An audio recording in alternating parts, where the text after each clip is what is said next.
Tu sais, il y a un mot qu'on oublie souvent quand on parle de bienveillance. C'est le mot non. Dire non, poser une limite, c'est souvent vécu comme une faute, une trahison ou une preuve d'égoïsme. Et pourtant, c'est un acte d'amour envers soi et paradoxalement envers les autres. Reste avec moi jusqu'à la fin, parce qu'on va explorer ensemble comment poser des limites sans culpabiliser, comment retrouver ton centre et comment transformer cette peur du rejet en une force tranquille.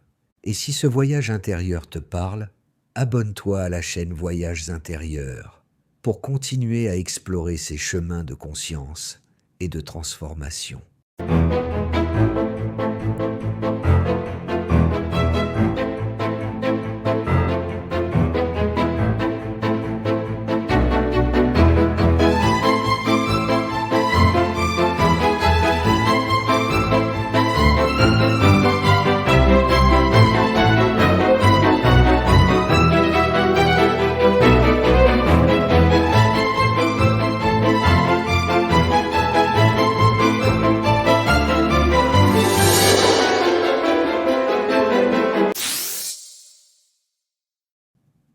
Voyons tout d'abord ce que signifie poser une limite. Poser une limite, ce n'est pas ériger un mur. C'est tracer une frontière vivante, souple, qui protège ton espace intérieur. C'est dire « voici où je commence, voici où je finis ». Carl Gustav Jung disait « ce à quoi tu résistes persiste, ce que tu accueilles te transforme ». Poser une limite, c'est accueillir ta propre vérité. C'est reconnaître ce que tu ressens, ce que tu veux, ce que tu ne veux plus.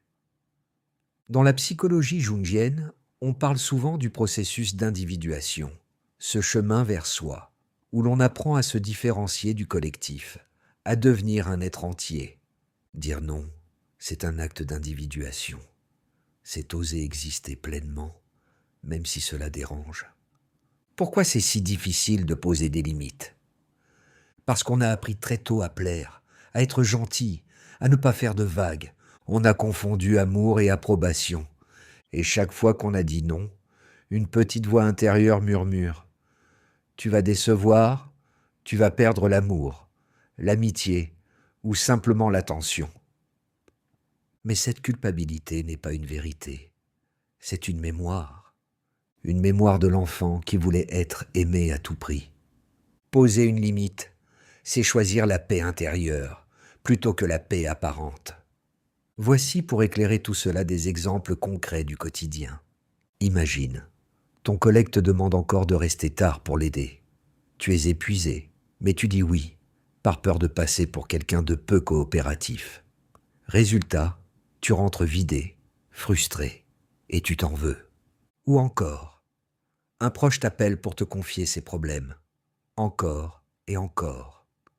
Tu écoutes, tu soutiens, mais tu sens que ton énergie s'épuise. Dire « je t'écoute », mais là j'ai besoin de me reposer, n'est pas un manque d'amour, c'est un acte de respect mutuel. Chaque fois que tu dis non à quelque chose qui te vide, tu dis oui à quelque chose qui te nourrit. Le lien avec l'inconscient et les archétypes. Dans la mythologie grecque, il y a l'histoire de Perséphone, enlevée par Hadès dans le monde souterrain. Elle finit par trouver un équilibre entre les deux mondes, celui de la lumière et celui de l'ombre. Poser une limite, c'est un peu ça. Apprendre à naviguer entre le don et la préservation, entre ouverture et protection. Jung aurait dit que c'est le travail du soi, cette instance intérieure qui cherche l'équilibre entre les contraires. Quand tu poses une limite, tu écoutes ton soi. Tu cesses de te trahir pour correspondre à une image. Alors comment pouvons-nous poser une limite sans culpabiliser ? Tout d'abord, reconnais ton ressenti. Si quelque chose te dérange, ce n'est pas un caprice, c'est une information. Exprime-toi avec clarté et douceur. Par exemple, je comprends ton besoin, mais je ne peux pas le faire maintenant. Rappelle-toi que dire non à l'autre, c'est dire oui à toi. Et respire. La culpabilité est une émotion passagère. Elle ne dit pas que tu es mauvais ou faible, mais conscientiser sa présence dit que tu es en train de changer un vieux schéma. Et si tu sens la peur monter, rappelle-toi cette phrase de Jung. Deviens ce que tu es. Chaque limite posée avec conscience te rapproche de ton être véritable. N'hésite pas à prendre régulièrement une petite pause de conscience. Ferme les yeux un instant. Pense à une situation où tu aurais aimé dire non. Visualise-toi en train de le faire, calmement, avec respect. Ressens la légèreté, la clarté, la paix qui s'installe. C'est ça, poser une limite sans culpabiliser. C'est retrouver ton axe. Pour conclure, on va dire que poser des limites, c'est un art. C'est l'art de se respecter sans se fermer, d'aimer sans se perdre, de donner sans se vider. C'est un chemin de maturité intérieure, un voyage vers la liberté. Et abonne-toi pour participer à l'aventure des voyages intérieurs, là où chaque pas vers soi éclaire le monde.